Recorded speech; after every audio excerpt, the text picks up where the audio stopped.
and welcome to Horror Movie Yearbook. I'm Tim. I'm Willie. We just recorded a very exciting Tiny Terror that will be out. This is a great time to plug the Patreon, though, patreon.com/MidwestPodnet, because our Tiny Terror with a very special guest, Josie, is up there right now.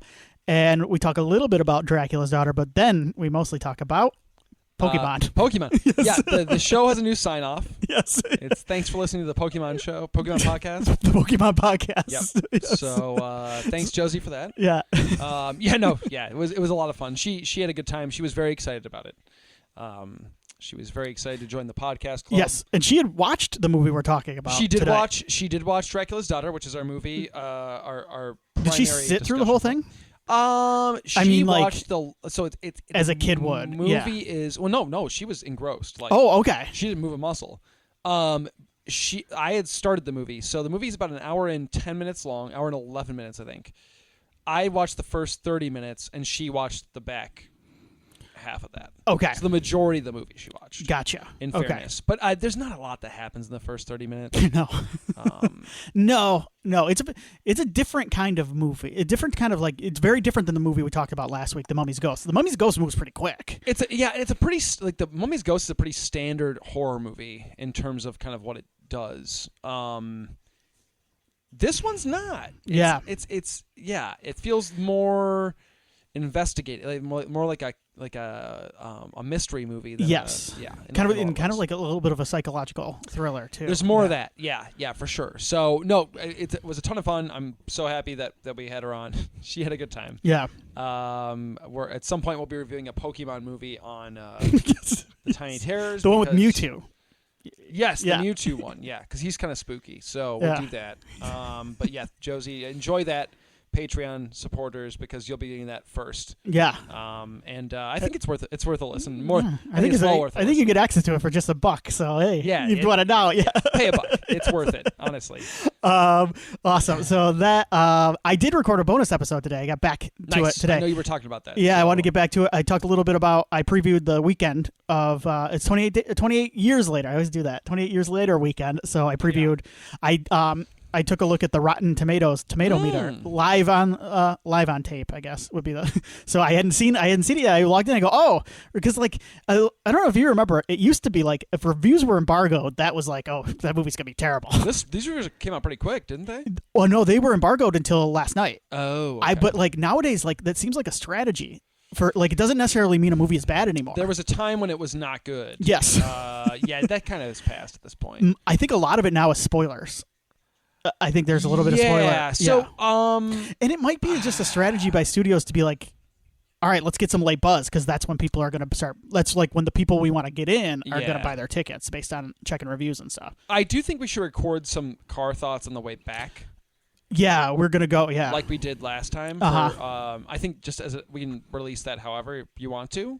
It worked out pretty well last time. I'd like to do that again. We should do that. Will we be having a guest on that? Because Maybe. Okay. We'll see. I don't want to tease it. Yeah. We'll see how it all pans out, I guess. I'm not sure how I know you and I are writing together. I don't know if he. We'll figure it out. Okay.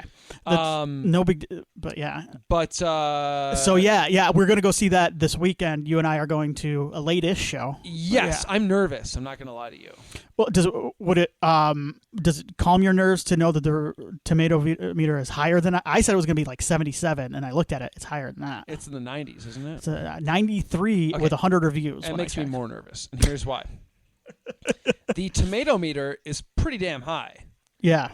The audience is not responding. Oh, is it? Okay. Is not responding very positively. Interesting. There is sometimes splits in movies like this. I tend to be concerned with horror in particular when the critics are very in love with it and the audience is going,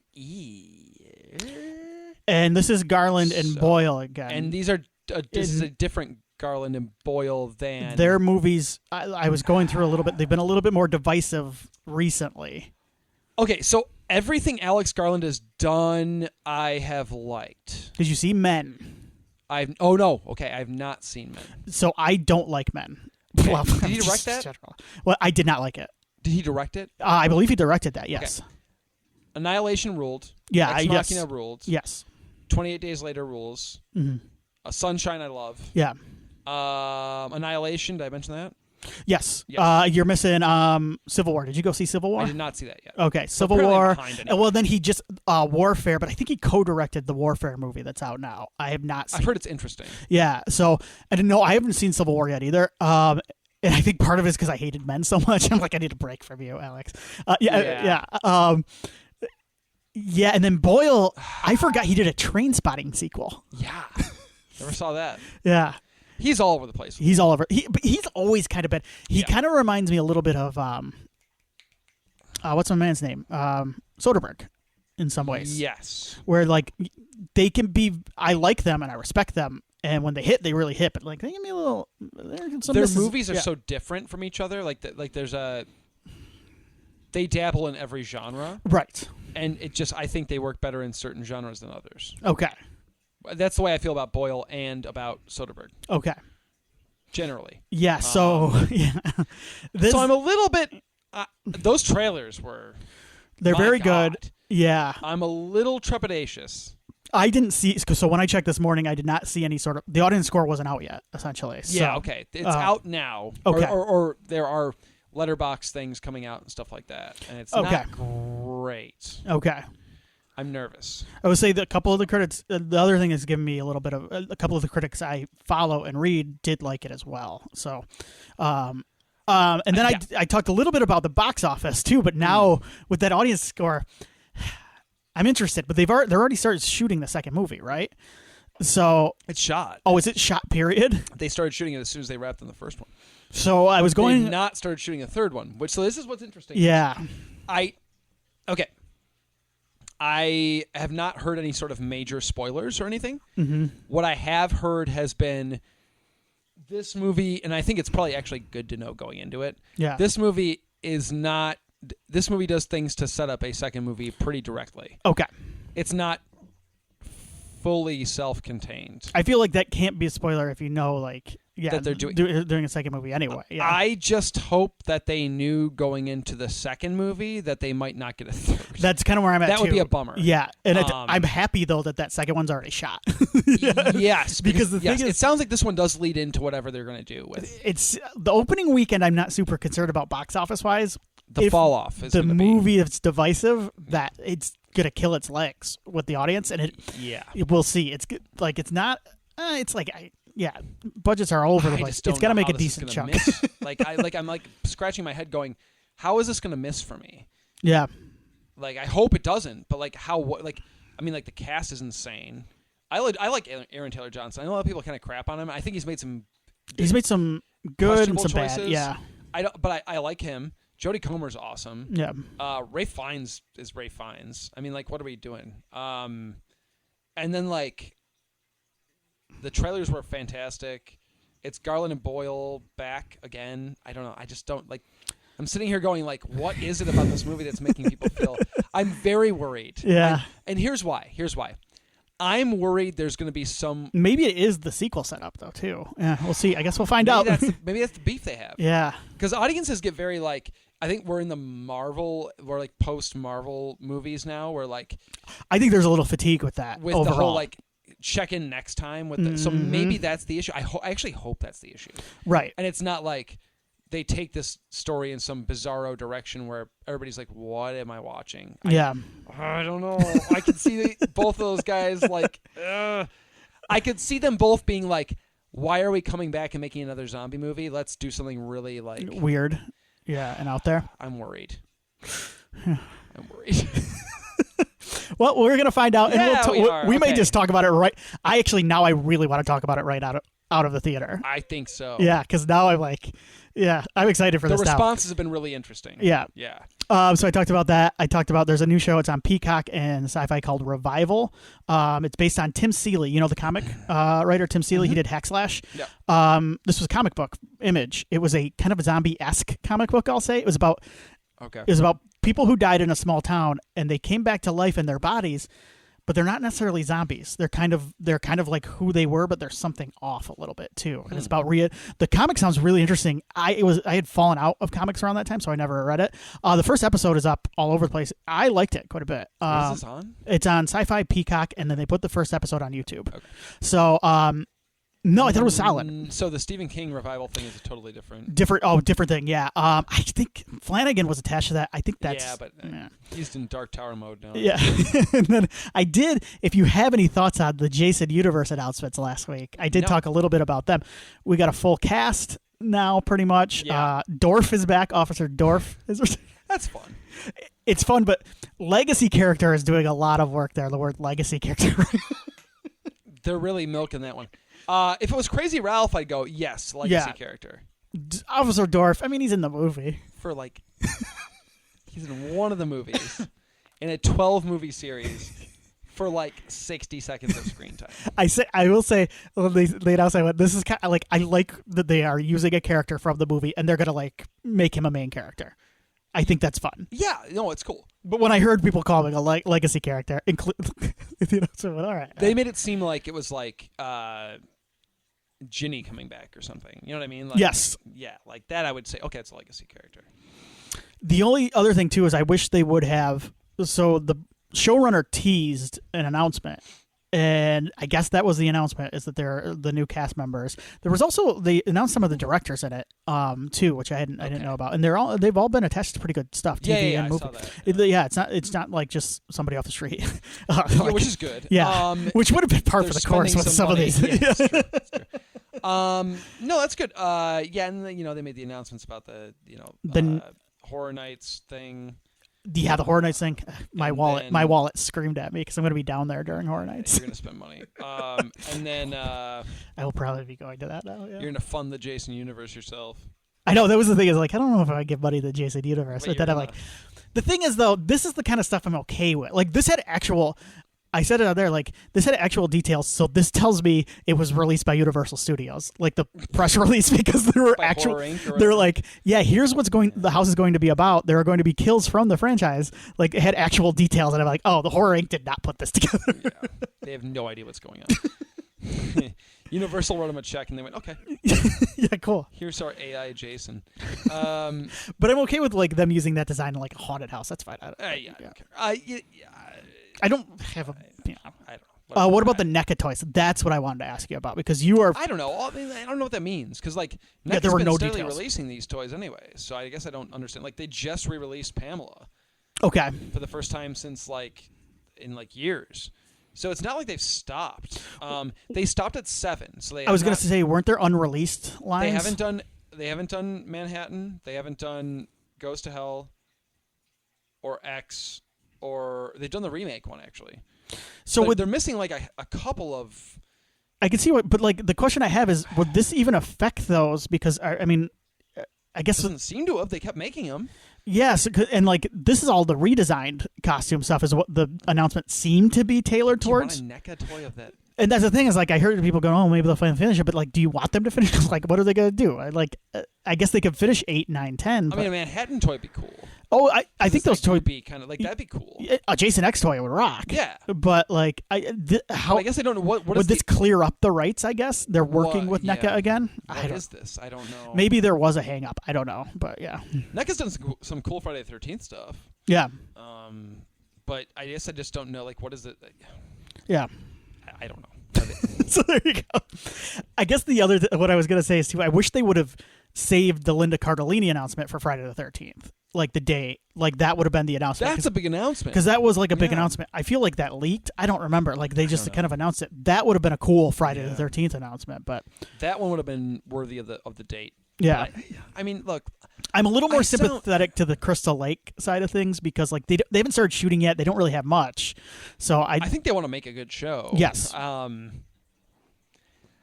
I don't know, man. I feel so bad, because I feel like every time I talk about this whole thing, I feel I'm so down on it. Yeah. And I feel like I should be happier that anything is happening, but I guess I'm also kind of jaded by the fact we went through all these years of legal battles, and probably rightfully. I'm not trying to take away from either party in this situation. I get it. They want to make sure that they're getting a part of. If I was involved in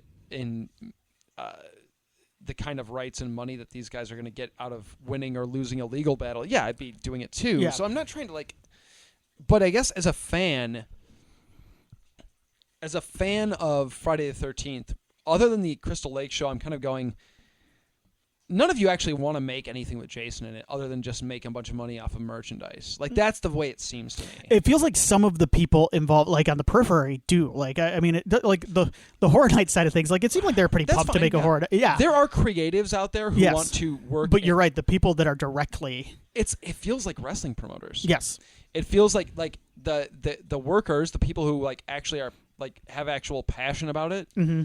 Like really want to do well and like make good. Yeah, Brad Caleb became the showrunner from Crystal Lake. Like I said, I think he really like wants to do respects this. the property and wants to do it. Yes, and I know I Fuller was the same way. Yes, yeah. And I feel like the people like actually with the that are kind of holding the reins are the ones who are like, well, how much money are we going to make with a feature film versus how much are we going to make selling coffee mugs? Right. That's what it feels like to me. Mm-hmm. It's very carny, and I don't love it all that much. Yeah. The other piece of news I wanted to ask you about is, and then we're gonna talk about Dracula's daughter, but I had to get your opinion on this. Yes. What do you think of the Saw Blumhouse stuff? Blumhouse they purchased the rights. It was official today that they got the rights to Saw franchise back, and I believe James Wan and Lee Wanell are the way it sounds they are going to have a heavy voice in creative for the upcoming stuff. How do you feel? This is the end of was it Twisted Pictures, right? This is the end of that. Yeah, that reign. I mean, that was the whole. We're never going to see that logo in front of a Saw movie again. Weird, right? Right. So what did Blood Drive still? What's that? The Blood Drive. The Saw Blood Drive. Every release of every movie, they did like a blood drive. Oh, really? Donate blood. I don't remember this. Yeah, that's it's a cool. yearly thing. Yeah. Good cause. Do you have any thoughts on this? Because Blumhouse has taken some hits recently. I'm not. I don't know. I don't know. I mean, I guess the last Saw movie was a lot of fun. I'm okay with that series going out on that note. Agreed. And if that is the last we see of John Kramer, I think that's okay. I'm good with that. I think if you're going to do Saw at this point, you need to just do something not completely different in the sense that it doesn't feel like a Saw movie, but I think we need to kind of reboot. Yeah, I think so too. That's my vibe. I would guess Blumhouse is going to do a Halloween 2018 thing. Okay. They're going to do an ignore the sequels, direct sequel to Saw 1. Okay. Especially if Wanell and Wan are involved. Yeah. They should pull an ultimate troll move here and just bring David Gordon Green back.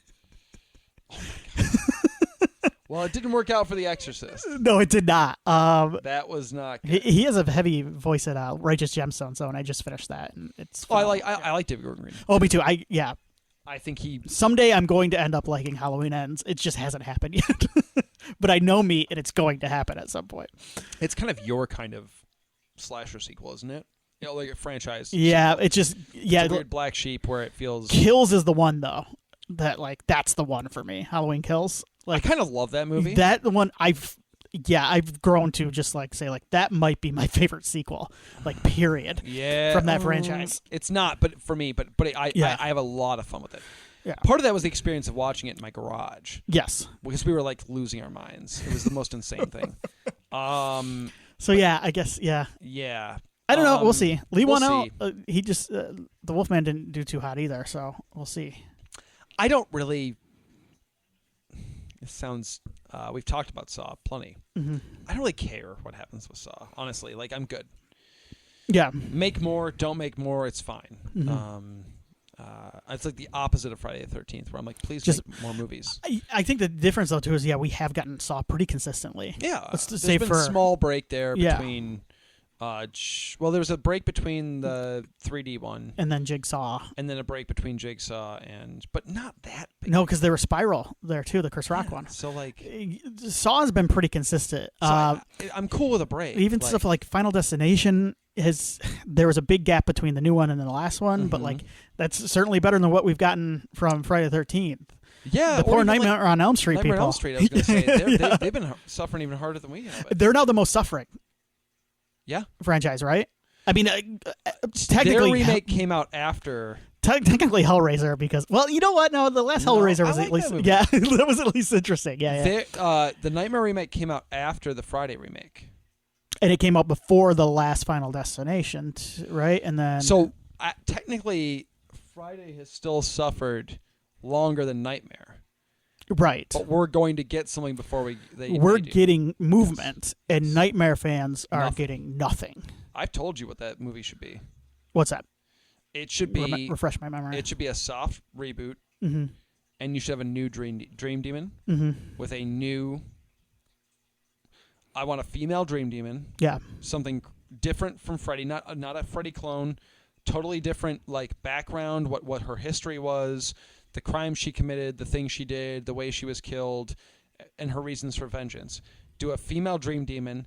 Do it really cool where you can like not sexualize the fact that she's a female, but like play on that idea that like she can Freddy was always like brute force torture. Like he was never like he was not overly psychological. He was like, I'm gonna be a worm now and swallow you.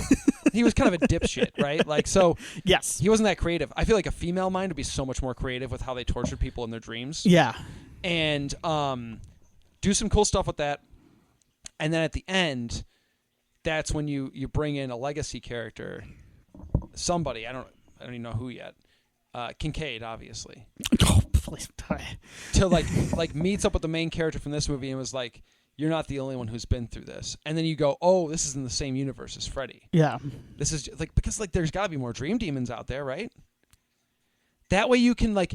You can I think do something new and fresh, but you can say like Freddy could be coming. Like this could be a thing we can expand into if you guys. Yeah, because I think that's part of, like I like Jackie Earle Haley's Freddy performance quite a bit. But like I don't know, Robert Englund will always be Freddy to me. It's so tough. It's tough. So like you could tease that idea, and that's kind of what I liked about the Hellraiser reboot remake thing. Is it was different, completely different. It was different. Yeah. Yes.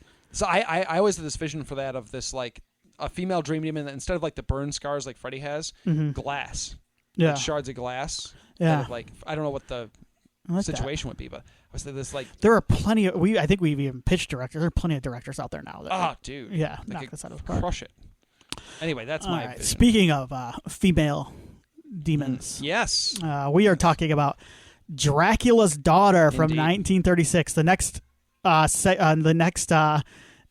installment of our Universal Summer Sizzlers series. Is that what we called it? Summer Sequel Sizzler. Summer Sequel The Sizzler. Universal Monsters. You're wearing a Gemini shirt, which is a roller coaster from Cedar Point. Cedar Point. Yeah. And the Summer Sequel Sizzler sounds like a Cedar Point ride. Or like a deal, like a deal they advertise on TV. Yeah, they're like 2 tickets for like $75. Yeah, exactly. Yep. Summer Sequel Sizzler. Yeah, that's good. So we are in 1936, I think. Yeah, we're way back. Yep. This is so. We'll start with what we'll do here is I'll give you the state of Universal Monsters and state of horror a little bit as a whole.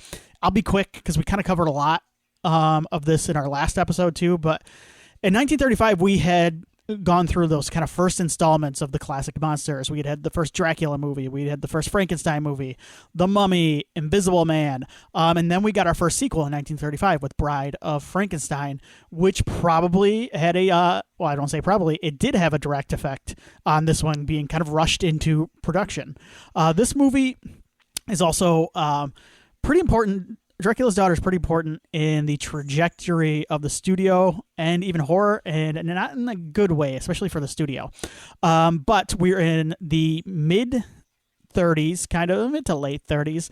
The 30s were, I would say, a lot of it was dominated by Universal Studios, but a lot of it was dominated by those actors too, and the people involved creatively in Universal Studios. Todd Browning, as far as director goes, but this was like Boris Karloff, why am I Brigitte Bela Lugosi, all like you got a lot of movies around this time, like some of the movies that came out in 1930, same year as this, 1936.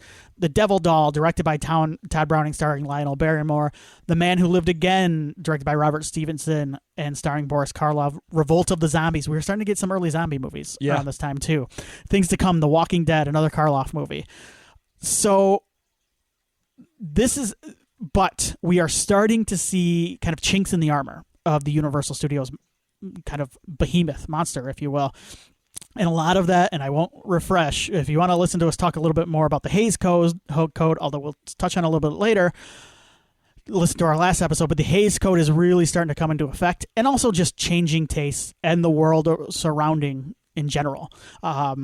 We are about to enter we're about to enter World War II. So tastes are changed, things are changing, and that's where we are as far as horror and Universal monsters as a whole. Yeah, it doesn't surprise me that there was a bit of a fatigue here. Like, we see this... Isn't it always this case where, like, there's a cyclical thing with Hollywood where something kind of blows up and every single producer out there wants to producer or production company wants to make that thing, their version of that thing, to make money, right? Right. The slashers did it in the 80s. Comic book movies did it more recently. Like, there's a certain... you see the success of something and you're like, we have to jump on that to make a quick buck. And it almost feels like with Universal, like they had kind of the monopoly on these types of movies, and they were making money, and it was pump them out with the same creative people behind them as much as possible. There was not a lot of gamble or risk taking involved in any of this. So I can see an audience at this point in time going, okay, like, kind of tired of the same stuff. Yeah. And I think the other thing too, and the other thing we kind of are really, we're still trying to figure out sequels. Like they're still trying to figure out sequels. Because they're barely sequels. Yeah, they're barely sequels, and they're trying to figure out how to make them. They're trying to figure out what is canon, or what do we care? And audiences, I think, are still trying to figure out too. In some ways, they're not as sophisticated as people will become. People can read Wikipedia and brush up on 10 sequels if they want. Right. But then, like, people go to, like, this one, and they're like, what, Dracula's daughter, what's she do? Where's Dracula? Like, what's going on here? Yeah. Like, yeah. Where'd he go? Yeah, I just showed up to the talkie. What's going on? So, yeah. Then, so I want to talk a little bit about the state of the Dracula series real quick. Yes, by this point, because there are only a couple movies, but I do want to talk about two of them. I don't think we have to talk too much about Dracula.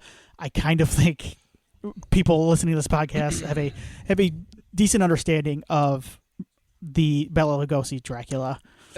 Remind me real quick, though, at the end of that film, it's pretty close to the book in terms of, like, he dies, right? Yeah. Okay. So, okay. Yes, this is where I'm upon his death, Mina is released from her spell. Yeah. I do have some notes, and then there is, like, where the film ends. That's where the film ends. He dies. In the original version of Dracula, it did feature an epilogue. That's which Edward Van Sloan, he addressed the audience and told them to. He basically said, like, there are such things out there as well. So it did end with an epilogue, kind of like hinting that, like, the supernatural and maybe even Dracula was still out there. It was kind of like, but it was like the first major movie to kind of say, like, these things exist and are out there, because a lot of times they go, like, this all just make them up. It's malarkey. Yeah. So, Lugosi, is the kind of the big, for me. Lugosi is the reason that movie works, and it's honestly, to me, Lugosi's performance in that is a big reason why the entire Universal Monsters got off the ground. The series as we know it today, it got off the ground. I think that performance is so iconic. He was only offered, he took a lowball salary for it, I think $500 a week on a 2-picture deal. Yeah, he just wanted to do it. He knew it would make him a star. There were some things that came along with that he was afraid of being typecast, but he didn't care. And I don't know if Universal Horror exists in the way we know it today without Bela Lugosi. No, despite the fact that he had kind of a smaller role in a lot of it, right? Like, in the grand scheme of things, he didn't have a huge... I mean, he was important to it, clearly, but, like, in terms of when you look at the longevity of some of these actors and the people that were involved in the Universal Horror, like, he's kind of on the lighter end when you think of the iconic names that you associate with it. Right. So, yeah, but it would not exist without him. Yeah. And I guess the other thing, because he is very different than the book version too, I would say. And this isn't the first adaptation technically, because Nosferatu was produced in 1922, which was an adaptation of Stoker's novel, the German adaptation. But I would say this is kind of the the most famous. The other thing I wanted to talk about, the other movie I wanted to talk about was the Spanish version of Dracula. Okay.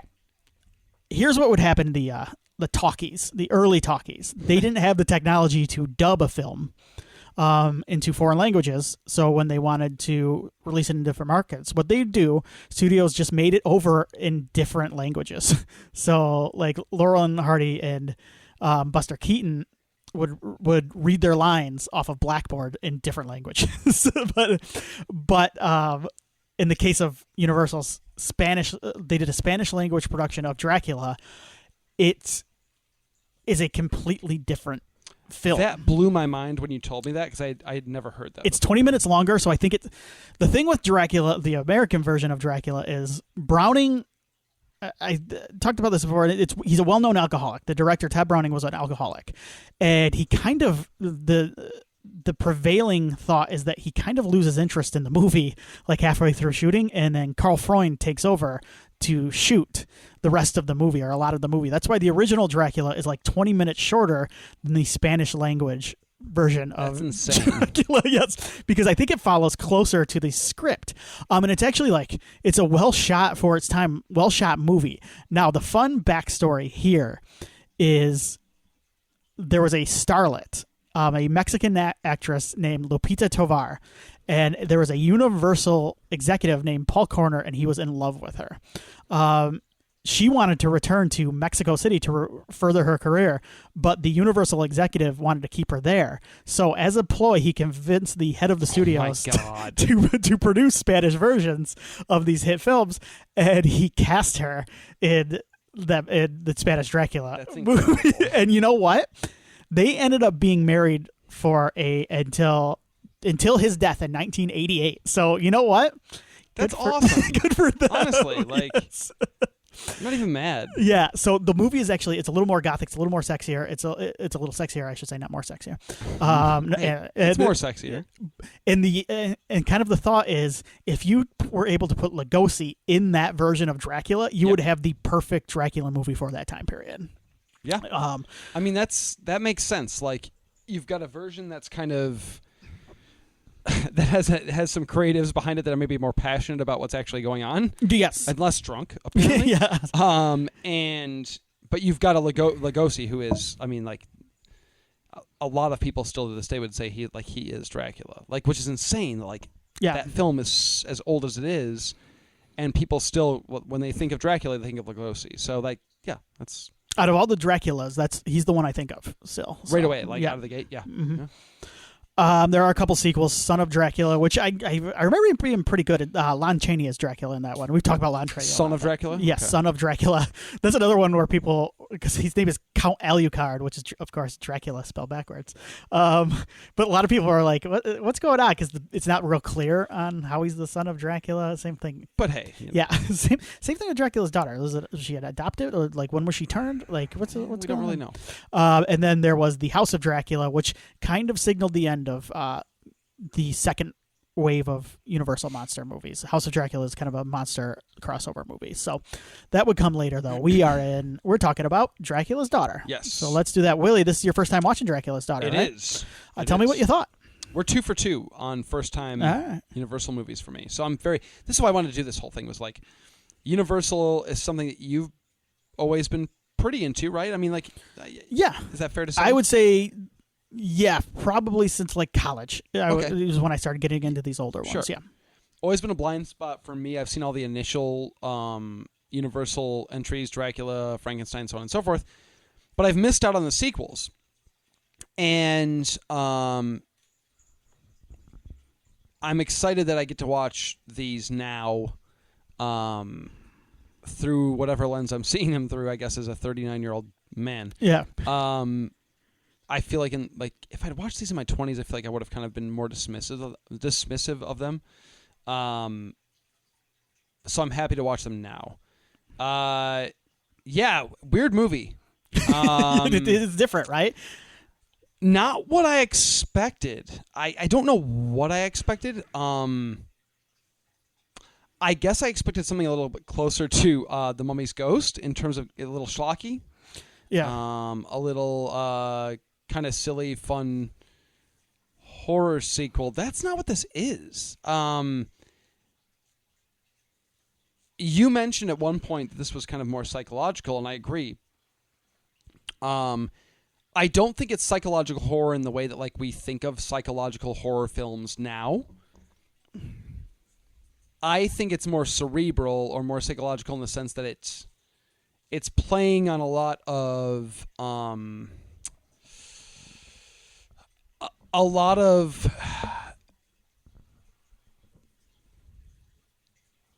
things that people are probably feeling and internalizing at this point in our history in 1936. Mm-hmm.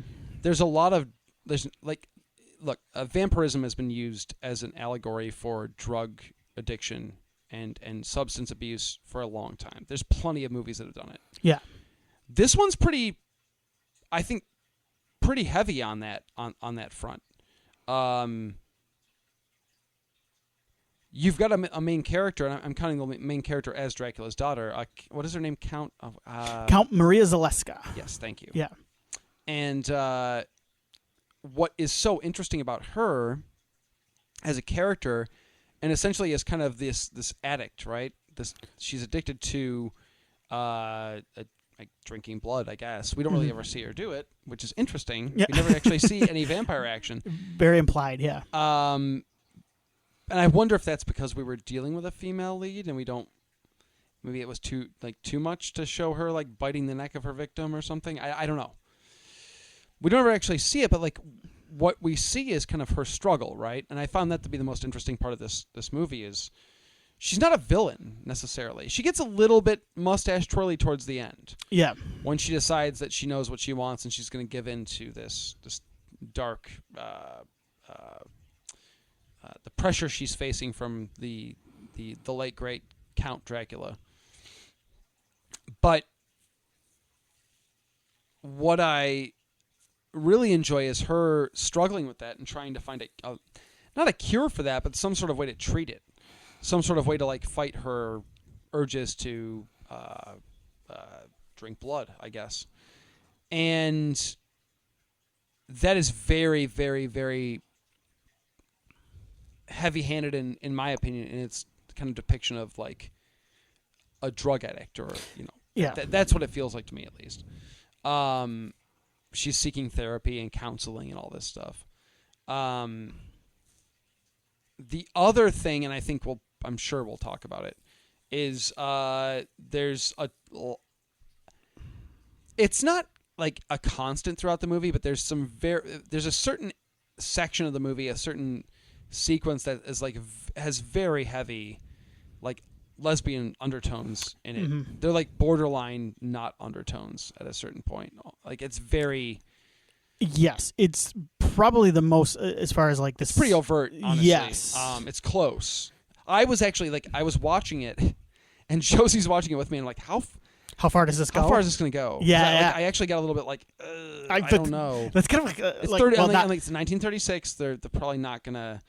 I'm not watching with your daughter, but like it's kind of a cool feeling to have with an old movie though too, because I remember the first time I watched dangerous. it, I'm like, what is happening here? Like it's weird to see in a movie like this from Insane, this time. yeah. Yes, because you're right. And like part of me is like sitting there like they have to know they were doing this, right? But I couldn't find any like direct quotes from any of the principal like cast and crew. Like they have to know they're doing this, right? But then I'm like, maybe they didn't. Maybe it's But what I appreciate about both that and the element of the addiction thing is neither one of them felt like they were played or used for shock value. Right. But more specifically, the lesbian aspect. Yes. That could have easily been played as like tittillating or... And it would be later on. Yes. Yes. This was the 60s, 70s. 70s, yeah. Yes. And on. Absolutely. Yep. I think we're kind of past that now, I like to think. Most of the stuff, I mean, you're always going to have your trashy stuff, but most of the stuff that I've seen is pretty, I mean... It's more in the vein of this. It's more psychological. Studio horror would handle this better. At this yes. point. Oh, definitely. Yeah. And this is studio horror. Mm-hmm. So I appreciated that because like it was there, and I immediately recognized it and went, okay, I see what we're doing here. And then I went, holy crap, this is 1936. Right. And then I kind of like appreciate the movie more. I don't think this is a terribly exciting movie to watch.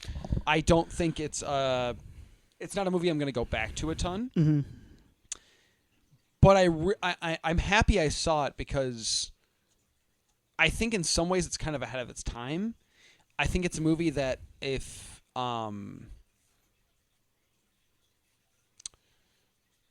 it was remade now with the same intentions and messaging that this one is trying to do, people would be really into it. Yeah.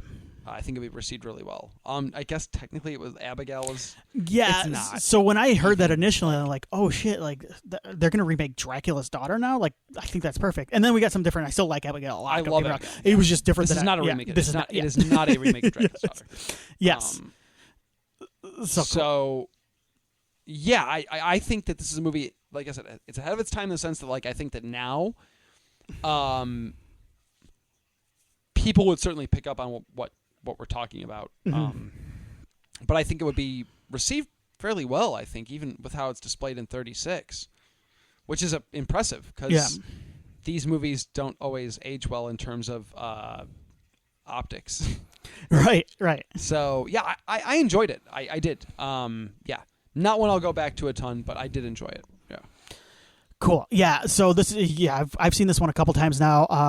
I still enjoy it. You hit the nail on the head. I think this is ahead of its time. Not just with the kind of lesbian subtext too, but just in general. It feels. I always the 40s. I talk about Val Lewton movies in kind of the shadow and the kind of psychological aspect. And there are some repressed. There's some repressed sexuality in those movies too. Throughout the 40s, stuff like Cat People and I Walked with a Zombie, and I think you see a lot of that in this movie. It's just not quite to that level yet, because I think it's trying to serve a little bit of two masters here. It's trying to tie back to the original Dracula, and it's trying to do its own thing. And maybe it's not necessarily successful, but I think it makes it more interesting in some ways. So I do like the main performance. I think she's a very striking figure. Yes, There's presence there. Yes. There's some goofiness. I don't know why he's called Von Helsing in this one. VON. Was that I think that might have been a sub. Did you watch it with subtitles? Yeah. I think that was a subtitle goof. Okay. I think they were pronouncing it And then they're trying to sound. So they're going. I think it was still Van Helsing. Okay. I think it was Von Helsing. Von Helsing. Okay. But the subtitles were like, yeah, Von. Or back then it could have just been like, I thought that was his name. I thought it was Von Maybe. Helsing. Yeah. So we'll go through the plot here a little bit. But yeah, I like this movie, and you know, I'm glad we did this one. This is one of the ones I really wanted to do, because like you said, I think the younger generation, this is one that of these movies that I think they would watch and find some value in too. Like as far as like, being an interesting thing to talk about. I mean, I did. Right. You know, right. like I'm not the younger generation anymore. But Right. like even like at 39, like I watched it and went, oh, okay, like I got something from this movie. Yeah. Yes. Well, I think Gen Z, Gen Alpha now, right? Is what we're at? Where are we at? I don't even know what my kid is. would- What is my kid? I think they're Gen Alpha. Okay, when does millennial Gen- end? we're- We're elder millennials. We're elder millennials. I think millennials are like younger 30s, mid 30s now. Let's find out. Yeah, you Google Google that. while you- But I just want like the Dracula's daughter. She's got some riz, right? So Yeah, she does. she's got a riz. I was googling slang. hot young people slang Yeah. when I was around my 12-year-old nephew. Yeah. And I kept throwing stuff out there, and he was so mad at me. It was the best. I was like, I actually I like a lot of like the younger people's slang now because like skibbity toilet, like it's just fucking nonsense, and It's I insane. appreciate like that it's just like makes no sense. yeah, what is skibbity toilet? I don't know. That's what I like about it. I shouldn't, as an old man, I should not understand any of this, No. and I don't, and I appreciate that. Skibbity toilet. I saw a toy of skibbity toilet Yeah. at Target. This might even guy's be head in past the toilet. skibbity toilet riz because there's the Rizzler. I know the Rizzler. Yeah. Yeah. He's got the Riz. I don't know. Someone pointed out today. No cap? No cap. No cap means no lie. Yeah. Yeah. Or lying. Cap means lying. I didn't even know that. For real? For real? Oh, well, that's been around, right? Yeah. For real? FR? Yeah. FR. Yeah, I don't know. I'm not hip. Well, I mean, soon your kid's gonna start using some of this slang too. hope not. You're gonna go like, what the hell are you talking about? It'll be new slang. It will not be anything that you're looking at now. It'll be something Oh man. you've never even heard of. All right, you want to go through this plot? Sure. What were you looking up? Oh, when do millennials end? Gen X is 1965 to 1980. Okay. Millennials or Gen Y are 81 through 96. That's such a that's such a wide range of. It's a like. Sometimes I don't. I'm called an elder millennial, but Yeah. like I don't know, like I don't have a lot in common with someone born in 1996. I'm not gonna lie. no. As far as cultural touchstones, no. I know the boomers. They were 5 years old when 9/11 happened. Gen Z between 97 and 2012. That's a long gap too. Yes. You're talking about like pre and post 9/11. It's like That's three presidents. insane. Alphas 2010 to 2025. Okay, so Alpha's the one. So Yeah. our kids are alphas. Yes. Okay. But our kids are far apart too, even. That's the thing, yeah. Sometimes this generation stuff is I just don't know if I buy it completely. is so wacky. It's more mindset than when you were born. I feel Yeah, like. I think so too. Yeah. Like I feel like there's very distinct. Or like certain like you and I grew up watching the same things. You know what I mean? So we have certain cultural touchstones. Like, and I'm not dissing any generation, but like I've met some technically Gen Xers Yeah. who I'd be like they feel very more like boomer generation mindset than like Yeah. because they probably are like a year off from that. Right. So like what is it? Even us, like we sit around, we talk about watching like Ninja Turtles as a kid, but then like some like younger millennials, like, yeah, remember watching like Static Shock? I'm like, what? What are you talking about? Yeah. What are you talking about? So I don't know. Or like we watch like the original Power Rangers. Like we watch Power Rangers Dino Force. Yeah, Dino Thunder or something like that. Yeah, and I'm like, what is Dino Thunder? Do you even know who Tommy is? Do you even know? Do you even Green Ranger, bro? That's Do you even Green Ranger? all right. Let's dive into this plot. Yes, let's do it. Having just destroyed Count Dracula, Professor Von Helsing is arrested by two Whitby policemen, Sergeant Wilkes and Constable Albert. Constable Albert. Hell yeah. After they happen upon Dracula's body with a stake driven through its heart, as well as the broken-necked corpse of Renfield in the cellar of Carfax Abbey. Van Helsing is taken to Scotland Yard, where he explains to Sir Basil Humphrey that he did that. Sorry, that's an Austin Powers joke. That he did indeed destroy Dracula. That's good. But because the vampire had already been dead for over 500 years, it cannot be considered murder. Sorry, I'm cracking up at the legalese. No. Honestly, like they might be able to make that happen. Like, Yeah. I'm proud of them. Instead of hiring a lawyer, Van Helsing enlists the aid of a psychiatrist, Dr. Jeffrey Garth, who was formerly one of his star students. Okay, so the beginning of this is really funny. It's great. Yeah. It much like The Mummy's Ghost, it's just like flat out exposition. And it's going on for a long time. Like it's straight up like we are setting up like a full on like legal like we're setting up legal precedent for like what happens when you kill a vampire. I love that though. How does that work? Because you can tell, I like, love that's that. the stuff the writers and directors like talked about the most. They're like, "How do you do that? Like, what would like if this actually happened?" It's awesome. Like they didn't need to look this far into it. Like there was no need. But I love that they went there and they were like, if I killed a vampire in cold blood, how would we defend ourselves? Like, what would be the legal defense? And they go for it. They're like, well, I mean. The statute of limitations on his age, it feels like. Yeah. Like he was supposed to go a while ago. So, yeah, it's so good. Dracula. So this was purchased. Carl Lemley Jr., who was the head, purchased the rights to Dracula's Guest, which was I think a short story or a hidden or like a lost chapter of Dracula. Okay. I can't. I didn't know if you knew because you know a little bit more about the original Dracula book, but it's an excised chapter, I think, from the novel, the original novel. Okay, I've read the book. Yeah. So this was something that existed, but like essentially like a deleted side story, or deleted scene. He wanted James Whale, the director of Bride of Frankenstein, to direct it and write the script with R.C. Sheriff, but the script came back and like it was like way too ambitious. It was like overly sexual. Sweet. It was it sounded like they went all out. Dracula was alive in the Middle Ages and he was plundering the land apparently, and he was abducting women, and he wanted one of them to become his daughter.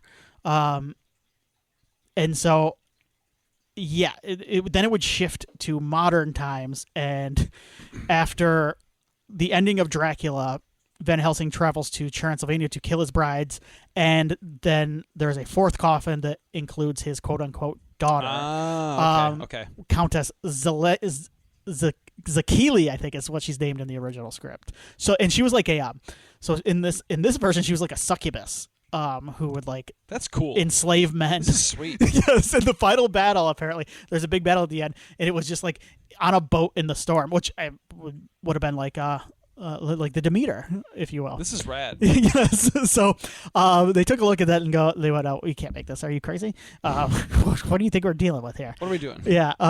Do you know what year this is? This would have been, I believe, 34, 35 was when they would have. Okay. I think it would have been 35 because I think they probably would have put it into production after Bride of Frankenstein or around that time, because that was Whale that directed it, and then that one hit, and they were probably like, "Oh, we got to rush this in production," and then that's when they went, "We can't make this. We got to make something else," and they did. Now, there were a couple of other trivia bits here. Boris Karloff and Colin Clive and Cesar Romero were supposed to be in this movie. Okay. With Lugosi playing Dracula, they did not.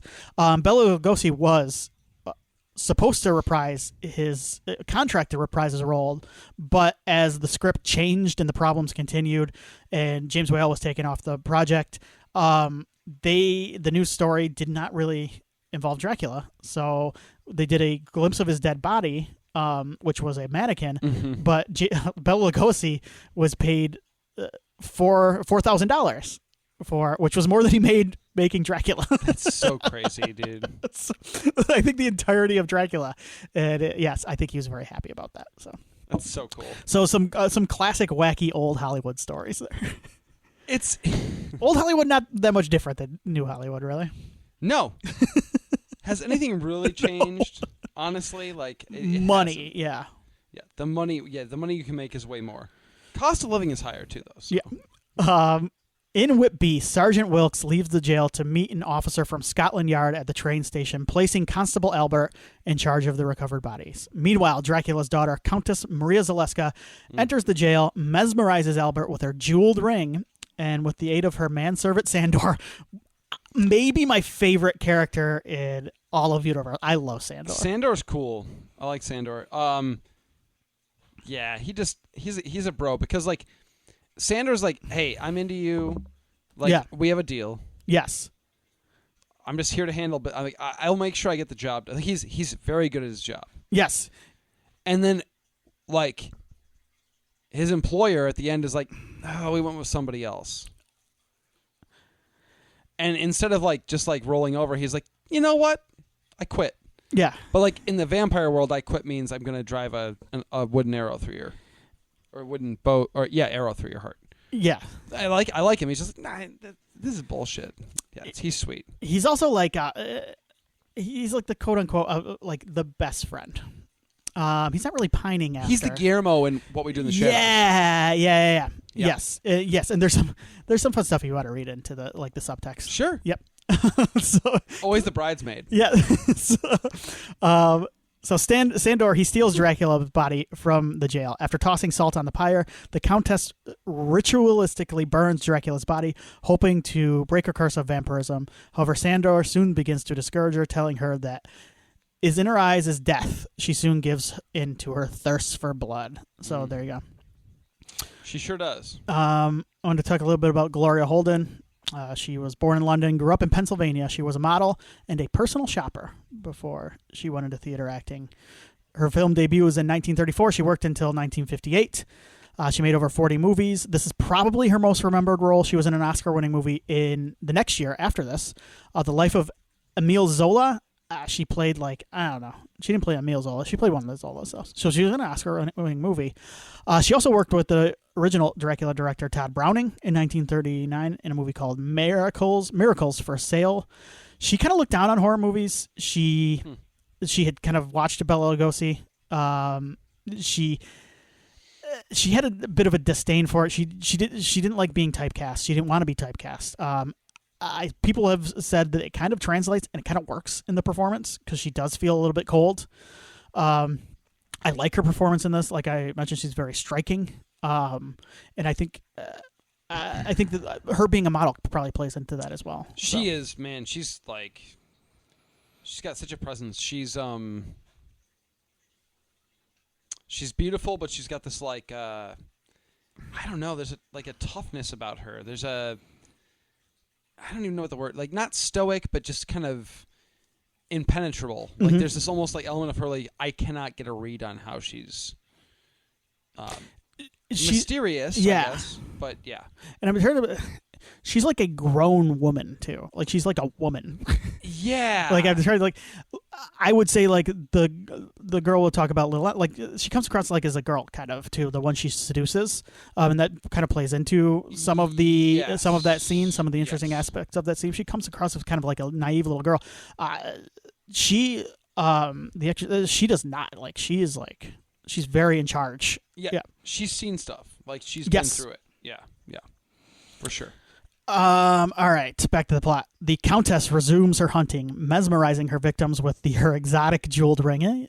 I like a good jeweled ring, mesmerizing. I mean, hey.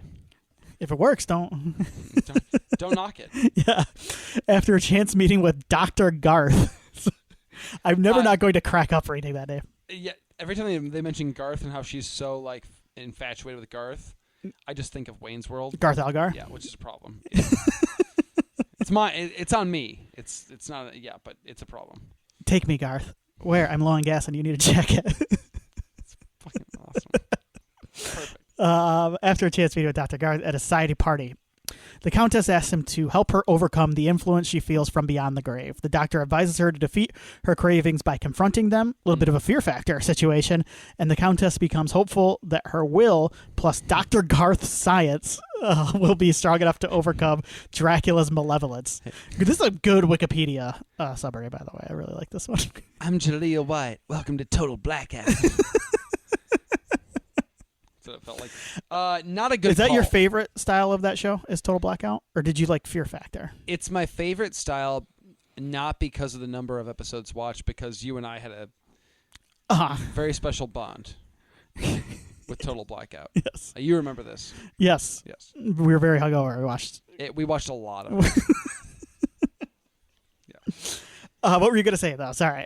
Dr. Garth's strategy is not great here. I recognize that the field of psychology has made a great number of advancements since 1936. Thank goodness. I hope we don't get driven back to 1936 with regard to that. But we've made advancements, and that's great. But his strategy is not a good one here. Just confront it. It's probably true to what they were doing back then. But I don't think the best idea, once again, we'll go back to the addiction thing. Somebody's addicted to heroin, right? It's not hey, sit in your living room with some heroin in front of you. It just, for hours, and you'll be cured. Yeah, they're going to do the heroin. Yeah. They're going to drink the blood. Yeah, that's a good point. Not the soundest strategy is all I'm saying. No, but I mean, who are we to question Dr. Garth? Great name. Lambert Hillier, the director, real quick. He's, I believe, probably well, I don't know how responsible he would be for some of this because he was he was kind of a workman-like director, journeyman director. He graduated from Drake College, which I believe is in Iowa. They make the NCAA tournament sometimes. Oh yeah, yes, yeah. Drake. I believe they're in Iowa, so he's a Midwestern boy, or was. He holds the Guinness World Record, or he held it at least at the time of my research, for directing the most Westerns. I don't think this is going to be broken.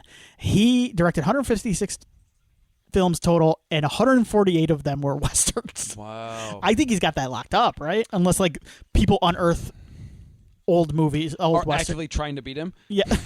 Yes. They might win. Yeah. You know what? If there's an aspiring young director out there listening to our podcast, give up your dreams and let your dream become breaking this guy's record for most Westerns. An insane amount of YouTube movies. Make sure they're feature length. Yeah, no, it's not going to happen. So, like, what's amazing was, like, I did not. I knew who John Wayne was, obviously, like, as a kid. I'd heard the name. I knew he was an actor. He was a cowboy guy. But I did not realize, like, the depths of that guy's career until I started to get more into movies and then kind of talked to my grandfather about John Wayne because I knew he was a big fan. Yeah. And we got talking about John Wayne, and I remember it was the first time I had a smartphone or a phone, or maybe it might have been like a computer. I don't know.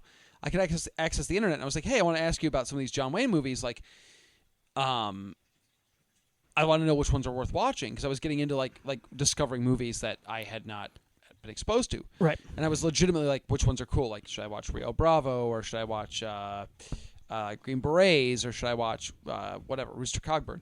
And so I'm going through them, and I'm starting at like the top of IMDb with him. Yeah. Right, the like 20s. And I read like 3 or 4 off, and he's like, "It's terrible, it's terrible, it's terrible." He goes, "Honestly, you need to skip like 50 movies in because he makes nothing but yeah. It's just one after another after another after another. Like they change it. They like I remember like even he was like they change his wardrobe and bring him onto the same set from the last movie they just shot, and that was it. And I was like, oh, that's how they made movies back then. Like, yeah. And this is totally like that's. Oh, that's the thing. Like this, he was just them out. Yeah, he was just jumping from like studio to studio, That's just like, it. all right, I'm here for a couple hours. What do you got? Yeah.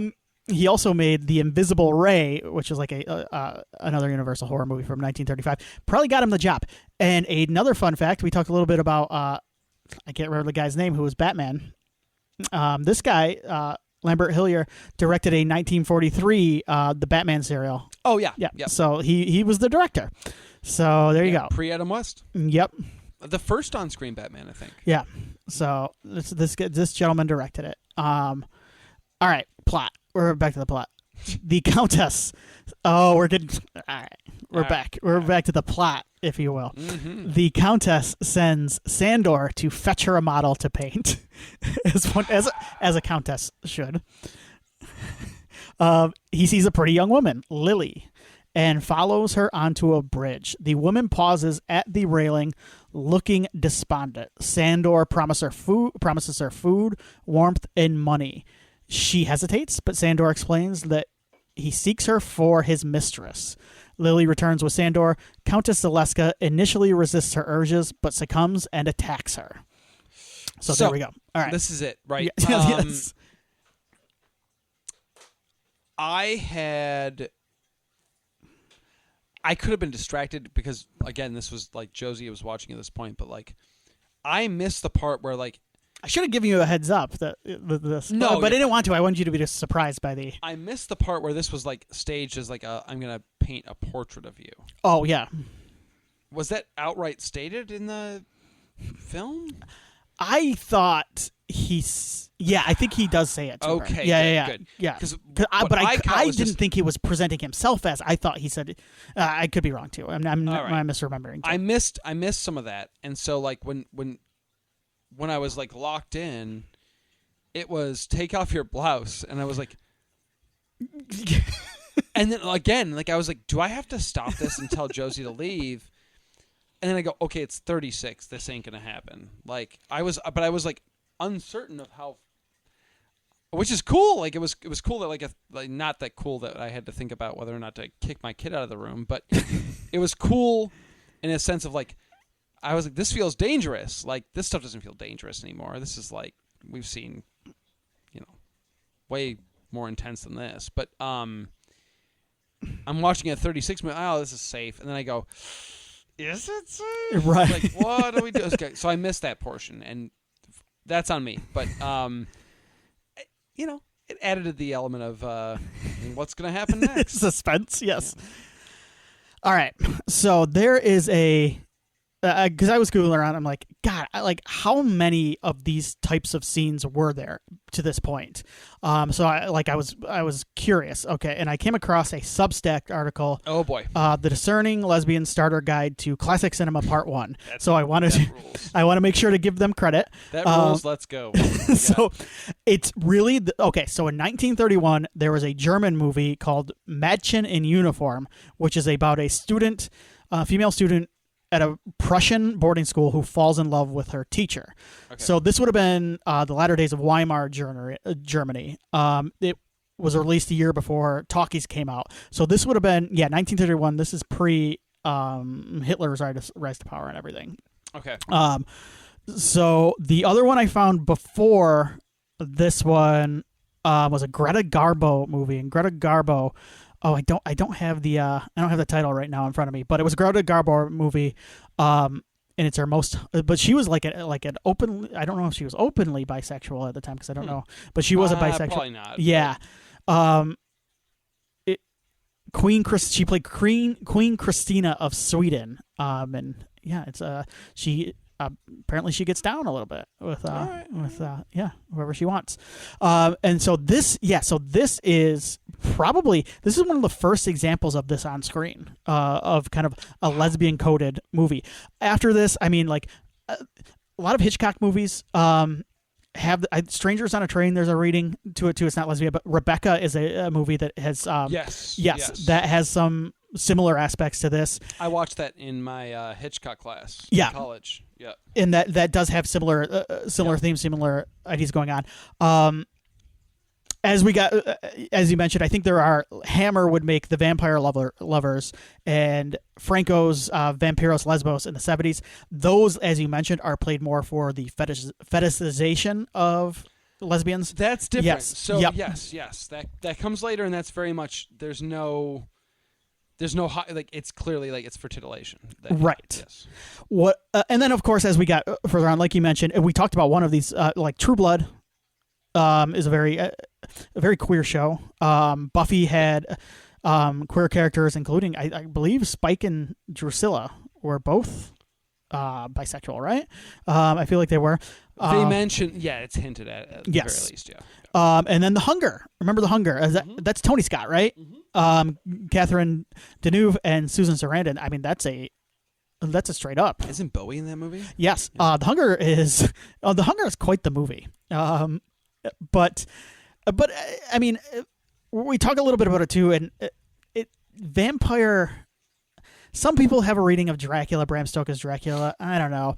There is Carmilla, which is a vampire tale from the 1800s, 1872, that is about a young woman who is preyed upon by a female vampire, Carmilla. And a lot of the inspiration, there are a lot of similarities between this movie and Carmilla, with the kind of homoerotic undertones and everything. Interesting. Yeah. When was Dracula written? Dracula was 1897. Okay. So Carmilla, I have actually read, but it's a little bit it's different. Okay. And then later too, as far as I do want to mention, real I've kind of rambled here, but Interview with the Vampire, yes, of course. Yes. I mean, Louis and Lestat I mean, that's a homoerotic relationship between those two guys, and that is and there's multiple yes. And Anne Rice has called Dracula's Daughter her favorite Universal monster movie, and I think maybe her favorite horror movie, and you can see the influence all over her. I'm so happy she came back around. Yeah. Before she passed. Yes. In my opinion. And Some Rice will disagree. Yeah. Yeah. Because she was like, I'm not writing this stuff anymore. I'm like born again. Right. And then she's like, nah, I'm gonna write this stuff again. I'm just happy that she. But I will say the new series is, I mean, they are explicitly a couple. They're a messy gay couple in that movie. For sure. Okay, so even in the book, if I remember right, it was very. It's a little bit, yeah. It's hinted at, and then the 90s movie is definitely it's there if you want it, but it's more there with Banderas and Louis and what is Armand? Yeah. They're it's pretty. Yes. Now in the show, it is all out spot there. Okay. Yes, and I kind of love it for it because at this point, yes, please, it's like 2025. Like, what are we doing here? So, and I mentioned before, that show might be my favorite show going. I should watch that. I think you would really dig. It's on Netflix now. both Is it seasons. Both seasons. Okay. Yes. How's you said Witches is okay, right? I definitely watched an Interview with the Vampire. I dropped out of the second season of Witches too. I think if you like, Because they're going to start to yeah, tie together, right? yeah, because the Telemasca is coming out this year, and then Interview season 3 will be after that one. Is Telemasca the crossover?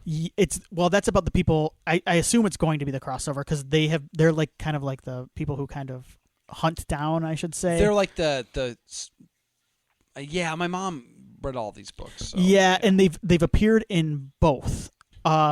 Yes, they're like the crossover. Yeah, I think so. I think there's fun to be had with Mayfair, which is I've mentioned before. I think Alexandra Daddario is kind of bad in it, and I think it's a problem. Interview with the Vampire, I will say, is like a legitimately great show. Like it's a great show. Oh shit. Yeah. What books have they adapted so far? Really, I think it's Interview just and then the first one, because then they're going into Vampire Lestat. which is the Rockstar one, right? Yes, season 3 is going to. Yeah, I think you got to catch up before that because. Shit. Okay.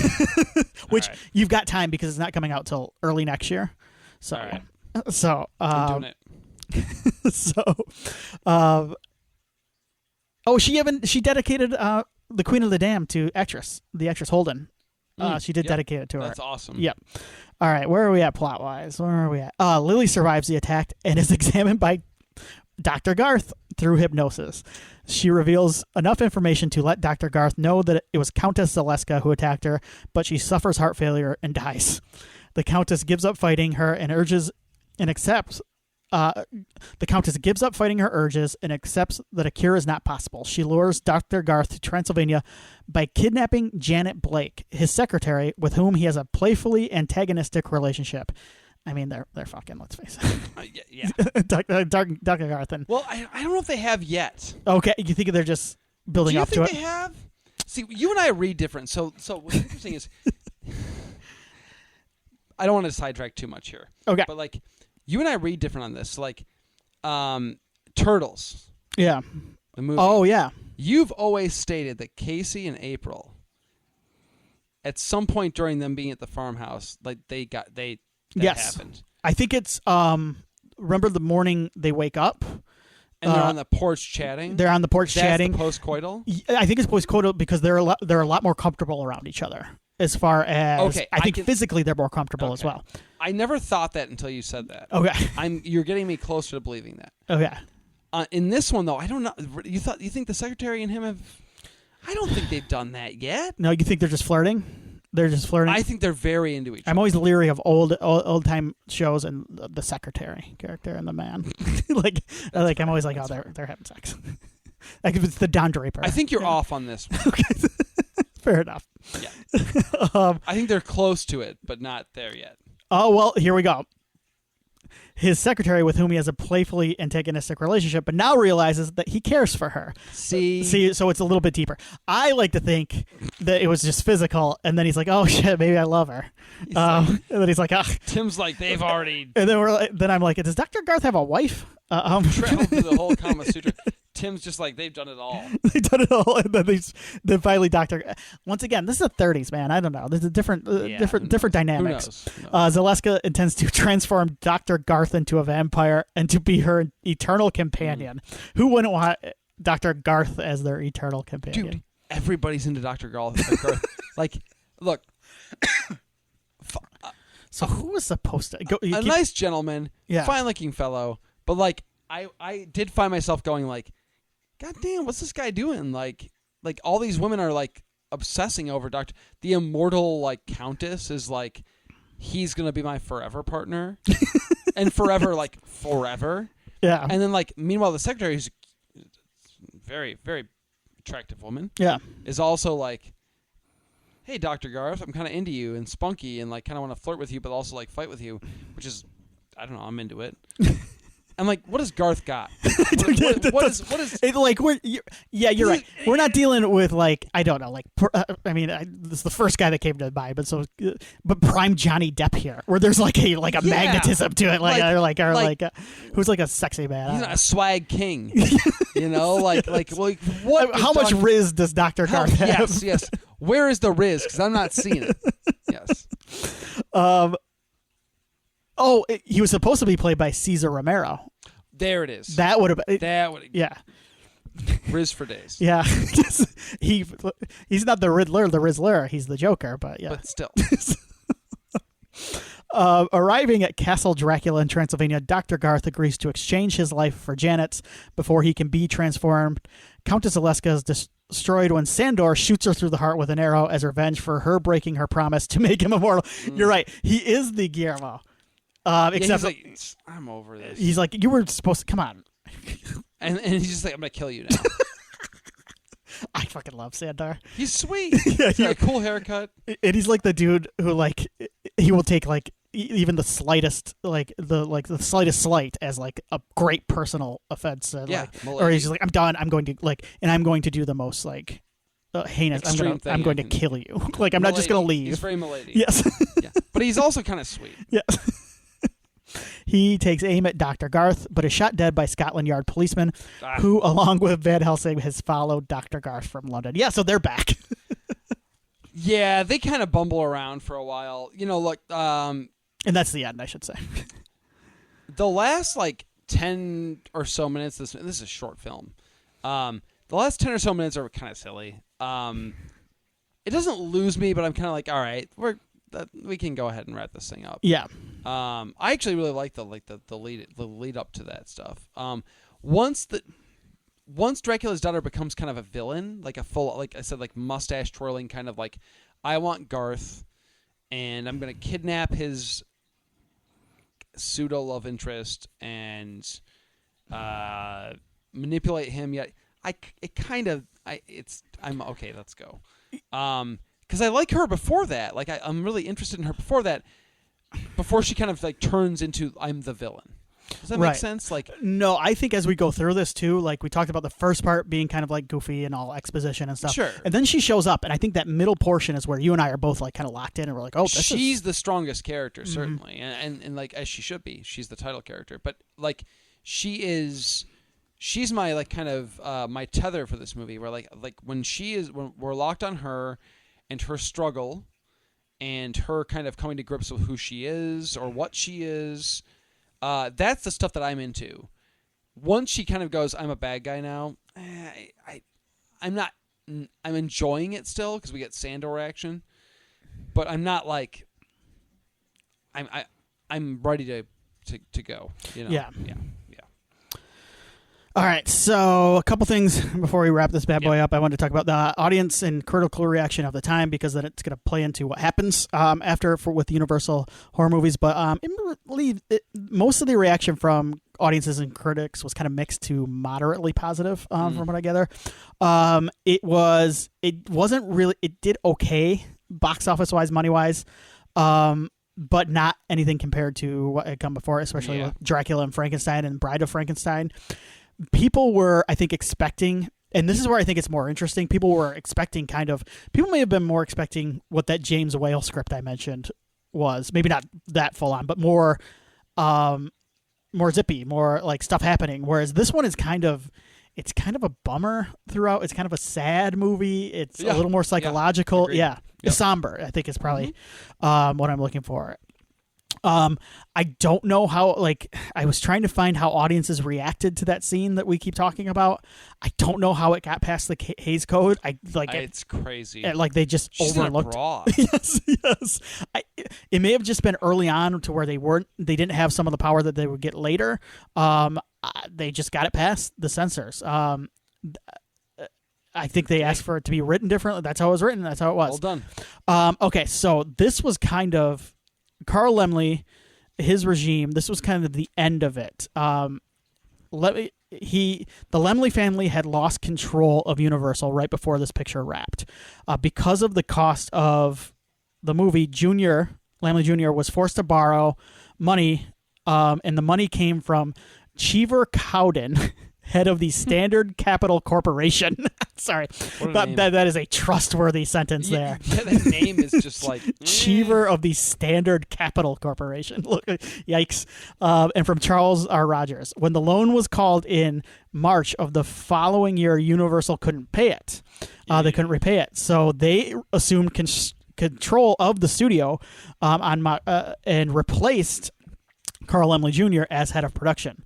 Rogers didn't like horror films, so he shut down production on them following Dracula's Daughter, and the performance of Dracula's Daughter at the box office didn't exactly give them a reason to continue on, and they focused more on musicals for a couple years, and they didn't actually return to the horror genre for 3 years in a movie that we will actually be discussing because Josie picked the next franchise. Yes, she did. Yes. So go ahead and I guess tell us what our next movie is going to be. All right, so 'Cause I know the franchise, but not the movie. yes. So I'm curious. So we're going to talk about Son of Frankenstein, and you've been living yes, you have been living a charmed life so far as run times. This is a 99-minute movie. So I just want to give you fair warning. This though, I think you are really going. I do think you are really going to enjoy it. I'm pumped. This is Son. I didn't know this was a movie. Like this. Oh God, Son of Frankenstein. if Bride didn't. I think the Frankenstein series is my favorite, and I think it's because I will say that the first 3 movies are classics, and I actually might like the sequels better than the original Bride and Son. Son is going. You've seen Young Frankenstein? Yeah. You will definitely recognize a lot. Like, This is Frankenstein, the doctor's son. Yeah. Nice. I like Yes. that. So this is Son of Frankenstein, and this I really I love this movie. And I'm excited to Sweet. talk about it. I'm pumped. Yeah. Any final words on Dracula's Daughter? Definitely worth a watch. No question. I think so too. Yeah. Especially through 2025 eyes. Cool movie. Dripping with kind of like there's a whole vibe. Yeah, it is a Using vibe. words. It's a vibe. Not a great movie. Yeah. But worth a watch. Yes. I would agree, and I think Definitely. I think it's a good example of an early sequel, and I think kind of an interesting Yep. twist on everything. What's our new sign off? Thank you for listening to the Pokemon podcast.